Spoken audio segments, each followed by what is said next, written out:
The rain looked awful tough. I think Fredericktown canceled early, but Doe Run stuck it out, and we got in a good night of racing. The Maltese, we had a new winner this week. Tony Roney. Tony's tough anytime he comes around. I mean, Tony, he's raced a multi-class. He raced a 250 class before that. Tony runs midgets. Anytime Tony Roney's in town, you better look out. And it was good to see Mackenzie come out of the go-kart and move on up to the multi-class too. You'll be seeing her probably on the front straightaway in a few years. The go-karts, that Chandler Franklin kid, he was there again all night long. They've figured something out on their kart this year. And speaking of Chandler, that class, I know that heat race time, you could see that Lee Stupi was having trouble. And from what I gathered up, I believe Chandler and them, I believe they loaned the carburetor to Lee and them. And I noticed in there, Lee was coming through the pack. That'd be bad to get beat by your own carburetor loaning somebody, wouldn't it? I actually picked at Corey and I said, what are you going to do if he beats you with your own carburetor? That could happen. He was coming through there. The mini stocks, Megan Bell won, and we had a rollover. Right. And you thought last week, was it too early for Megan to come back? I think we summed that one up this week. No, it wasn't. She looked good all night long, and she stayed consistent on that 56 car and just waited for him to mess up. Kept the pressure on him. And with Clint, that's a brand new car that he rolled it last year and pretty well destroyed it. And then Gary Cruz rebuilt it and just got it done. I think he picked it up at Gary's shop, I want to say Wednesday. So he didn't have much prep time to finish up. Clint will be tough. Moser's still tough. That whole class is tough. We introduced some new cameras this week. We named them Dig and Doug because they're in the infield and they're down low. And we caught some footage of the number 22 car, the orange car, getting into that little blue S10 and starting the rollover. He looked like he had his bumper up to about the rear end.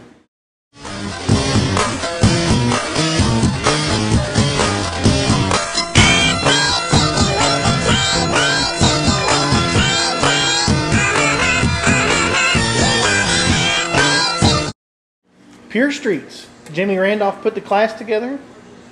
That was something that was thrown together pretty quick. I mean, I personally enjoyed the St. Francis County Fredericktown Raceway Pure Street cars coming up and running. It's kind of neat that Bobby invited them in, let them run. And yeah, they put on a good show. Between Chris and Casey, man, they door to door and then back there third and fourth. I'm going to mess up on names, so I'm not even going to go there, but it is racing all the way through. Anytime you get big cars in the little bull ring, it's pretty exciting. The B-Mods. I didn't have them on my list. Everybody knows I don't like B-Mods, but... Well, who's that Stolzer guy? Man. Every time I see his car, I want a Blizzard or something. He should bring them to us. Nah, that whole family there, that Stolzer family, man, they're a great bunch of people. He shows up at the racetrack. If you get mad at him, don't go try to fight him because there's only about 30 of them that show up when they come to the track. Nah, Kyle and all of his family, they're a great bunch of people. I think his mom had a birthday. I heard Mike Helvey announce over the intercom that it was her birthday. Is he 24? I'm not sure. I think so, 24 or 29, I'm not sure. I was thinking more along 21, but we'll go with your number. Yeah, okay. Kenny, over here on the workbench, I noticed you've got quite a few parts laid out. Let's talk about them. We laid out a few gears and stuff. Some of them to know the difference, like we'll start right here with the plain simple one. Go-karts. Pretty tough to change gears for them. Their gears are made in two pieces where they can split, unbolt them, take them off, put a new set on. But they got different tooths on the back here, and then up on their clutch they've got different teeth on it for their different gear ratios. On your 9-inch Ford rear end gears, your standard weight gears would be solid all the way here out, to where on the Lighten ones they've got them grooved back in here. You got different settings in it. This one's still in there, but you got a mini spool, which you still use the stock carrier. Put your gear on it, and then the mini spool is down inside of here. Or a guy can go to what they call a full spool. Full spool, your gear bolts up on it, and you can eliminate a lot more rotating weight.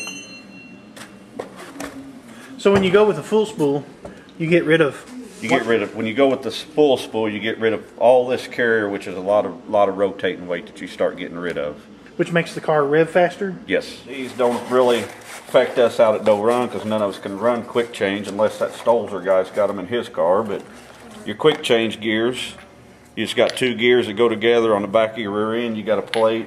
I don't know if the picture, if you can get that in there a little bit.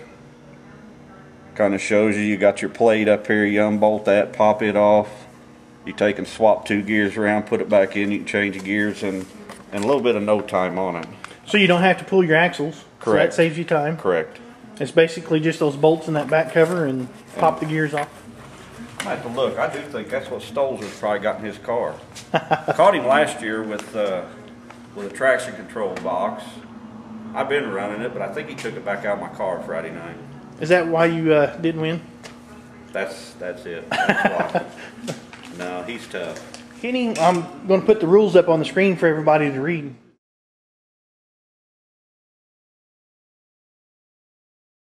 It talks about any approved OEM passenger car or truck rear end allowed. Are safety hubs or a floater allowed? We hear about a floater rear end or a safety rear end. Describe to us what a floater is.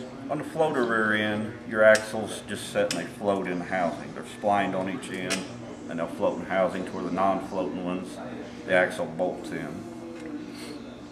I also hear some of the drivers talking about an offset rear end where one side of the tube is longer than the other tube, the axle housing. Yeah, you got like a 60-inch centered rear end, which got your drive shaft coming out in the center of it, or you might have a 2-inch offset or a 62-inch offset.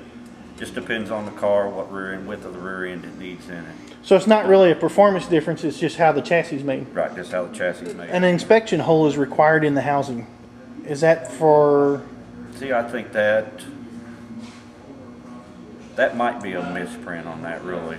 The only inspection, should be an inspection plug in the oil pans on the cars that Doe Run, mainly on the mini stocks for looking at crank and rods. But rear end wise, I'd say no. I think that might be a misprint. Okay. Talks about the full steel spool that we looked at, the mini spool, which was in that housing that we couldn't see, and then a welded rear end. Yeah, where you take your spider gears and they're welded on each teeth on each side of the spider gears, which will help lock it up. A lot of your Chevrolets, that's how they're done. So that's the budget way of locking your rear end. Correct. And why would you run a locked rear end versus a limited slip? The locked rear end just helps you performance-wise get around the track, easier to set them up. That way you ain't got one wheel trying to do all the work. And basically, if you don't have the rear end locked out there in them classes, they're gonna beat you.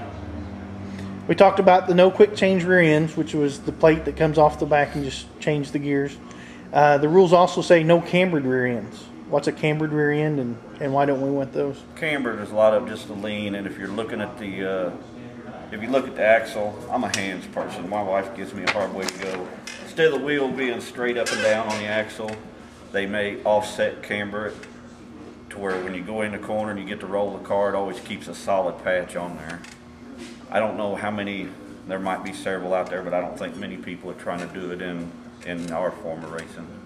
It also says no torque dividing differentials. What's a torque dividing differential? And torque dividing differentials will be one that will put the power to the wheel that needs it the most. Well, Kenny, unless you've got anything else you want to tell the fans out there, we're ready to go.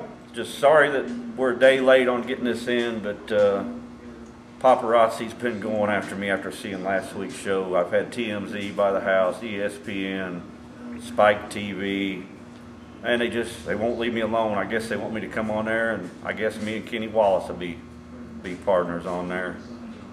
Like somebody else said a while ago, maybe the reason that Spike TV and all them's bother me is because I ain't paying my cable bill. I don't know what it is yet. But hopefully next week we get, Mother Nature spares us, we get another night of racing in and see who's going to be on top of this week. Well, Kenny, thanks for joining us this week. I want to thank CNC Motorsports for letting us use their building to film this in, Billy Craig Automotive in Bismarck for the use of the gears and all the Go Fast goodies, and Shane Blair for some of the goodies too. Appreciate you guys for letting us use them. See y'all next week.